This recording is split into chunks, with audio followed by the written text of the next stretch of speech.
My son drove me to the airport himself. He couldn't look me in the eye. He kept checking his phone. Then, just as I was about to board, he vanished, and a stranger grabbed my arm and said, "Sir, if you value your life, don't get on that plane."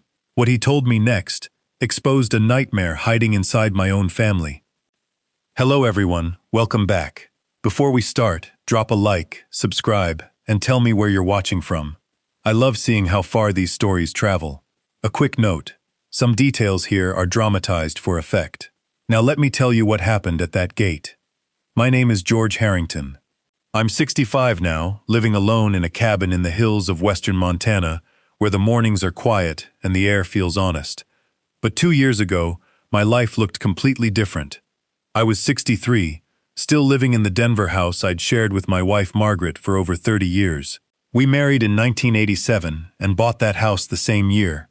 White trim, a deep porch, a backyard full of the roses and tulips Margaret planted every spring like she was tucking away a promise. We had one son, Lucas, born in 1989. Margaret used to say he was the best thing we ever did together. Margaret was my best friend. Every room in that house was warm because of her. Then in October 2021, breast cancer took her. We spent nearly $80,000 trying to save her. None of it worked. She was 61. In her final days, with a hospice bed set up in our bedroom, Lucas sat holding her hand while she whispered, "Promise me you'll take care of your father." He said, "I promise, Mom." 3 days later, she was gone. After that, the house became a museum. Her glasses still sat on the coffee table. Her cardigan still hung on the kitchen chair. I couldn't throw any of it away. I kept mowing the lawn, watering the tulips, going through the motions of a life that felt hollow. Lucas visited most Sundays, sometimes with his wife, Allison, 31, polished, a marketing director at a tech startup, always smiling, always saying the right things. I told myself I was lucky to still have family. I had no idea how wrong I was. It started on a quiet April evening, about a week before everything changed. Lucas and Allison came for dinner. I made Margaret's pot roast. Afterward, Lucas slid a blue envelope across the table. Inside were 3 business-class boarding passes, Denver to Phnom Penh, Cambodia, departing April 15th, returning the 22nd. "We're all going," Lucas said. "A family trip." Allison pulled out a hotel confirmation, 2 rooms, side by side, at a 5-star hotel in the city center. I couldn't speak. Margaret had always dreamed of Southeast Asia. She used to fold down pages in travel magazines, pointing at Angkor Wat, whispering, "Someday, George." Someday never came for her. Now I was holding tickets to the place she never got to see, and my son was telling me it was time I got away, time I saw something new. I cried right there at the table. Lucas wrapped his arms around me. "We're going to take care of you, Dad," he said. "I promise." I believed him completely. That week I threw myself into preparing. New travel clothes, a guidebook, phone calls to my old friend Frank, who laughed and said Margaret would want me out there living. But there were small things I brushed past. Lucas visited twice more, distracted, jaw tight, leg bouncing, glued to his phone. When I asked if something was wrong, he said, "Just work stuff." Allison, meanwhile, seemed to be performing enthusiasm, complimenting the furniture, gushing about the trip, but her eyes stayed flat, distant. I told myself I was imagining things. I told myself I was just nervous about traveling again. The night before the flight, I stood in the doorway of the bedroom Margaret and I had shared for 35 years, and whispered, "We're finally going to see the places you dreamed about." I went to bed hopeful for the first time in over a year. Lucas and Allison picked me up at 4:30 the next morning. Something was wrong immediately. Lucas's good morning sounded rehearsed. Allison's smile didn't reach her eyes. In the car, I chattered about the guidebook, the temples, the river tour, met with silence. Lucas's knuckles were white on the wheel. His phone kept buzzing. Each time, he'd glance at the screen, then catch Allison's eyes in the rearview mirror, and something silent would pass between them. When I asked if everything was okay, he snapped, "Fine," then apologized. I told myself it was nerves. It wasn't. At the airport, they walked ahead of me like strangers. At the gate, as boarding began, Lucas suddenly grabbed my hand. "Dad, I need to tell you something." Then Allison stepped in, hand on his shoulder, voice smooth.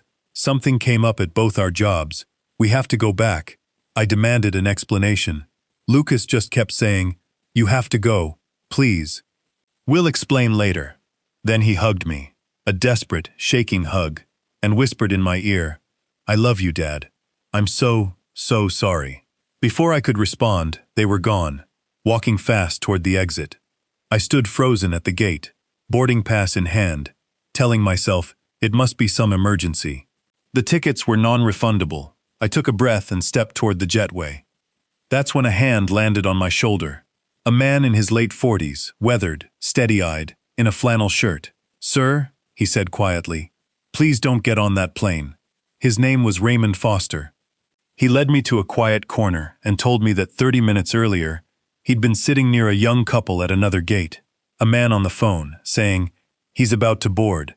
I don't think I can do this." Then, after a pause, the man had said words that turned my blood to ice. "Central Market, Day 3. Make it look like a robbery." Raymond said the woman beside him had murmured, "It's already done, we can't stop it now." Then they'd left. And Raymond had followed them straight to my gate. He'd watched them approach an excited older man, then walk away and abandon him. That man was me. He told me one more thing. They'd mentioned money. A lot of it. And life insurance. My hands were shaking as I called Frank. I asked him to go to my house immediately, to search my desk for any life insurance policy I didn't know about, and to check if Lucas was listed as the beneficiary. Frank went pale on the phone but agreed. I sat in the terminal Starbucks and waited, watching my flight depart without me. An hour and a half later, Frank called back, his voice shaking. He'd found a policy dated 3 months earlier, $350,000, beneficiary Lucas Harrington. The signature looked like mine, but too perfect, too practiced, forged. He'd also found a $12,000 withdrawal from our joint account 2 weeks prior, traced to an IP address in Lucas's neighborhood. And on a laptop Lucas had left behind, search histories for life insurance payout timeline, accidental traveler deaths Southeast Asia, Phnom Penh Central Market crime statistics, emails with an anonymous account confirming an arrangement, Central Market, Day 3, $12,000 as a deposit, and texts from that very morning. Allison asking, "Is he on the plane yet?" Lucas replying, "Almost. I can't do this." Allison firing back, "You don't have a choice. It's already in motion. Make sure he boards." My own son had tried to have me killed for money. Frank called the police. Detective James Bradley and Officer Patricia Wells met me at the airport, along with Raymond, who repeated his account word for word. Within hours, they'd obtained an emergency warrant, seized Lucas and Allison's devices, and uncovered even more, a folder of emails from Allison's own account, arranging the job directly with a fixer in Cambodia for $25,000, half up front, a wire transfer confirmation to a Cambodian phone number, and her phone records, 247 calls and texts over 6 months with a man named Preston Walsh, a wealthy tech CEO she'd been having an affair with, messages between them planning a new life together once this is finished, a booked flight to the Bahamas for the day after mine. It turned out Lucas was drowning in $425,000 of gambling debt to loan sharks who'd threatened Allison and a baby that, it would later come out, never existed. Allison had used that fear to convince him there was no other way out, framing my death as a mercy, insisting Margaret would understand. Lucas caved. Allison had planned to collect the insurance, abandon him to face the consequences, and vanish with Preston, who had no idea he was being used. Police arrested Lucas that afternoon at a friend's house. He tried to run, was tackled in the backyard, and collapsed sobbing, saying over and over, "I didn't want this." Allison was arrested at their condo, calmly packing 2 suitcases, $18,000 in cash hidden inside, the second half of the payment. When confronted, she tried blaming Lucas entirely, then admitted everything coldly. He's worth $350,000. It made sense. I chose to see Lucas that day. In the interrogation room, he collapsed into sobs, begging forgiveness, telling me everything, the debts, the threats, how Allison had convinced him I'd lived a full life, and it would be a mercy. She said Mom would understand, he said. I told him he'd destroyed everything. Our family, his mother's memory, the promise he made her. I walked out and never went back into that room. I didn't watch Allison's interrogation. I couldn't. Later I learned she'd asked for a lawyer, then coldly laid it all out anyway. How Lucas was weak. How I had money doing nothing. How the plan simply made sense to her. Preston Walsh, brought in separately, was cleared entirely. He'd had no idea, believing Allison was already divorced. The trial began that July. I sat through 4 brutal weeks. Forensic handwriting experts confirming the forgery. An Interpol officer confirming the arrest of the hired fixer in Phnom Penh. Raymond and Frank testifying to everything they'd found and heard. Lucas broke down on the stand, admitting it all. Allison stayed cold, insisting Lucas was equally guilty. When I testified and was asked if I believed I'd have survived boarding that plane, I said no. The courtroom went silent. The jury deliberated through the night. Allison was sentenced to 15 years without parole. Lucas, who'd cooperated and shown remorse, received 12 years, eligible for parole after 8. He turned to me as they led him away. Dad, I know you can't forgive me. I need you to know I'm truly sorry. I said nothing. I walked out. 6 months later, I visited him once more, at the Colorado Territorial Correctional Facility. He'd lost 20 pounds. His hair had gone gray at 34. He told me he thought about Margaret every day, that he couldn't live with what he'd done. I told him this was goodbye. As I left, he said, "Thank you for giving me life. I'm so sorry I tried to take yours." I walked out of that prison and never returned. I sold the house in Washington Park a year later. Too many ghosts in those walls. I moved to Missoula, Montana, near Frank, and bought the cabin I live in now. I started therapy with a woman named Dr. Ellen Morris, who told me my son's betrayal didn't define who I was. I joined a support group for people betrayed by family. I began to heal, slowly, imperfectly. Raymond Foster became one of my closest friends. He visits twice a year, and one evening on my porch, I finally understood why a stranger had risked everything for me.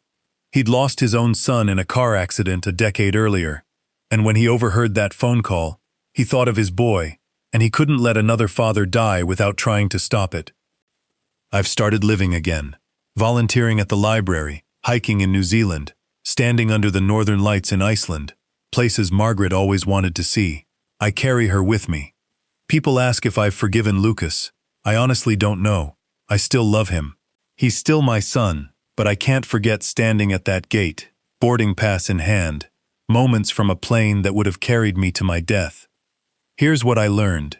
The people who can hurt you most are the ones you love most, because they know exactly where your trust lives.